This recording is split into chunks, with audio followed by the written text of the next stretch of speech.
महाभारत की लोक कथा धारावाहिक 1 पशु विशेषांक कथा 7 त्याग का माहात्म्य। बहुत समय पहले की बात है। हिमालय की तराई में एक घना जंगल हुआ करता था। उस जंगल के मध्य में एक विशाल पीपल का पेड़ था। उस पेड़ पर अनेक प्रकार के पक्षियों का बसेरा था। एक कबूतर और कबूतरनी भी वहीं रहा करते थे।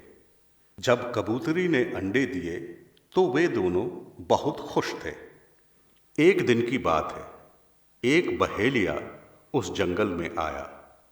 उस पेड़ पर इतने पक्षियों को देखकर वह बहुत प्रसन्न हुआ। अब वह प्रतिदिन पक्षियों को पकड़ने लगा और उन्हें बेचकर अपनी पत्नी और अपने बच्चों के पेट भरने लगा। धीरे धीरे उस पेड़ पर कम ही पक्षी रह गए। कुछ बहेलिये ने पकड़ लिए, कुछ डरकर भाग गए और जो बचे थे वे सावधानी से बहेलिये से बचकर रहने लगे। अब कई दिन ऐसा भी होता था जब बहेलिये को एक भी पक्षी न मिल पाता था। एक दिन की बात है, बहुत परिश्रम करने के बाद भी बहेलिये को एक भी पक्षी न मिला। बेचारा थका हारा उस पीपल के पेड़ के नीचे बैठ गया। शाम तक इसी आस में बैठा रहा कि कहीं भाग्य साथ दे और कोई पक्षी अनजाने ही उसे मिल जाए, किंतु ऐसा न हुआ। अंधेरा होने पर वह निराश हो अपने घर चला गया। कई दिनों तक ऐसा ही चलता रहा। उसका भाग्य न जगा। तब एक दिन वह उस पीपल के पेड़ के नीचे बैठकर रोने लगा और कहने लगा, हाय, अब मेरे बच्चों का क्या होगा? पिछले कई दिनों से मैं उन्हें अन्न का एक दाना भी न खिला पाया हूं। यदि ऐसा ही कुछ दिन और चला तो वे सभी बच्चे भूख से बिलख बिलख कर मर जाएंगे। इसी प्रकार से विलाप करता जब वह दहाड़े मार मार कर रो रहा था, तभी कबूतरनी प्रतिदिन की भांति शाम को दाना चुगकर आई। उस बहेलिये को इस प्रकार रोता देखकर उसे अत्यधिक दुख पहुंचा। वह बड़ी दयालु थी। उस दिन शाम को वह बहेलिये के साथ उड़कर उसके घर तक गई। उसने देखा कि बहेलिये की पत्नी अंधी थी, बड़ी मुश्किल से चल फिर पाती थी। उसके 5 छोटे छोटे बच्चे थे। बहेलिये के घर पहुंचते ही 5 बच्चे खाना मांगते हुए उससे लिपट गए। बहेलिया रोता हुआ उन्हें पुचकारने लगा। यह सब देखकर कबूतरनी को अत्यधिक दुख पहुंचा। अगले दिन जब बहेलिया आया और शाम तक उसे कोई पक्षी न मिला तो कबूतरनी सोचने लगी, इस अभागे बहेलिये का परिवार कितने दुख में है। पत्नी अंधी है और बच्चे इतने छोटे कि कुछ कर नहीं सकते। यदि इसे आज भी कुछ खाने को न मिला तो बड़ा बुरा होगा। मुझे इसकी मदद करनी चाहिए। यह सोचकर उसके पास आकर बोली, तुम मुझे ले जाकर बाजार में बेच लो और अपने बच्चों का पेट भर लो। बहेलिया बहुत प्रसन्न हुआ और कबूतरी को पिंजड़े में रखकर ले जाने लगा। वह अभी थोड़ी दूर ही गया था कि बादल जोर से गरजने लगे। बड़ी तेज हवा चलने लगी। आंधी तूफान और बारिश के साथ ओले पड़ने लगे। बहेलिया घबरा गया। कबूतरनी ने कहा कि वह किसी बड़े पेड़ की आड़ में चला जाए, तभी उसकी रक्षा हो सकती है। उसने ऐसा ही किया और एक बूढ़े बरगद के नीचे शरण ली। उधर कबूतर घर लौटा तो कबूतरनी को न पाकर बहुत चिंतित हो गया। बहुत देर तक प्रतीक्षा करने के बाद भी कबूतरी न लौटी तो वह उस तूफानी रात में ही उसकी तलाश में निकल पड़ा। ओलों से बचते, बारिश में भीगते, हवा से टकराते और ठंड से लड़ते वह कबूतरनी की खोज में जुटा रहा।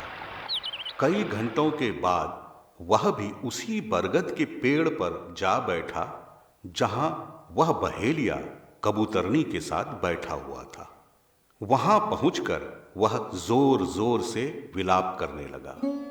कबूतरनी ने सुना तो उसे यह जानकर बड़ी प्रसन्नता हुई कि कबूतर उसे कितना चाहता था, किंतु उसने कुछ न कहा, क्योंकि वह जानती थी कि कबूतर के सामने आ जाने पर वह बहेलिये के साथ नहीं जा सकेगी। वह चुपचाप उसका विलाप सुनकर अपने भाग्य को कोसती रही। बहेलिया कबूतर को देख सोचने लगा कि यदि यह भी मेरे पास आ जाए तो कितना अच्छा हो।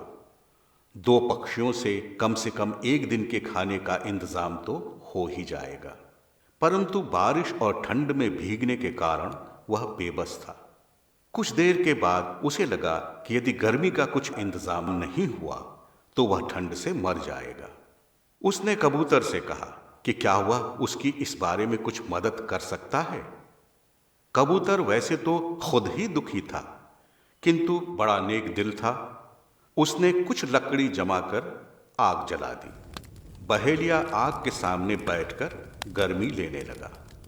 रात भर इसी तरह मूसलाधार बारिश पड़ती रही और सुबह होते होते बहेलिये की हालत बहुत खराब हो गई। उसने कबूतर से प्रार्थना की कि यदि उसे जल्द से कुछ खाने को न मिला तो उसकी जान नहीं बचेगी, और यदि वह मर गया तो उसके 5 छोटे छोटे बच्चे भी भूख से मर जाएंगे। उसकी पत्नी इस दुख से मर जाएगी। कबूतर ने बड़ा प्रयास किया कि कुछ खाने को मिल जाए, किंतु उस बारिश और अंधेरे में कुछ न मिला।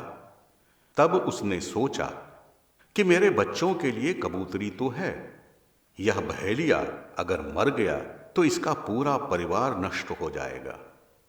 फिर कहा गया है कि अतिथि भगवान के समान होता है, भूखे को खिलाने वाला स्वर्ग जाता है, दूसरे के काम आने वाला ही पुण्य का भागी होता है, अतः मुझे इसकी मदद अवश्य करनी चाहिए। इस प्रकार विचार कर कबूतर ने आग में छलांग लगा दी। बहेलिया ये देखकर बहुत दुखी हो गया। उसने सोचा कि एक पक्षी मेरे लिए इतना बड़ा त्याग कर सकता है और मैं हूं कि ऐसे पक्षियों को बेचकर अपना गुजारा करता हूं। उसने प्रतिज्ञा की कि वह आज के बाद से कभी कोई पक्षी नहीं पकड़ेगा। इसी विचार से उसने कबूतरी को पिंजड़ा खोलकर स्वतंत्र कर दिया। कबूतरी ने देख लिया था कि कबूतर ने बहेलिया का पेट भरने के लिए ऐसा त्याग किया। तब उसने सोचा कि एक छोटे से कबूतर से इस बहेलिये का क्या होगा, और उसने भी आग में छलांग लगा दी। यह देखकर बहेलिया अत्यधिक शोकाकुल हो गया। आज उसके कारण कबूतर और कबूतरनी दोनों की जान चली गई। उसी दिन से वह वैरागी हो गया। उसने हर प्रकार की हिंसा छोड़ दी, भिक्षा मांगकर अपना और अपने परिवार का पालन पोषण करने लगा। इसी कारण से हमारे शास्त्रों में त्याग के महात्म्य को सबसे बड़ा माना गया है और पुण्य का कार्य माना गया है। त्याग करने वाला मनुष्य महान होता है और दूसरों की मदद करने वाला मनुष्य भी महान होता है।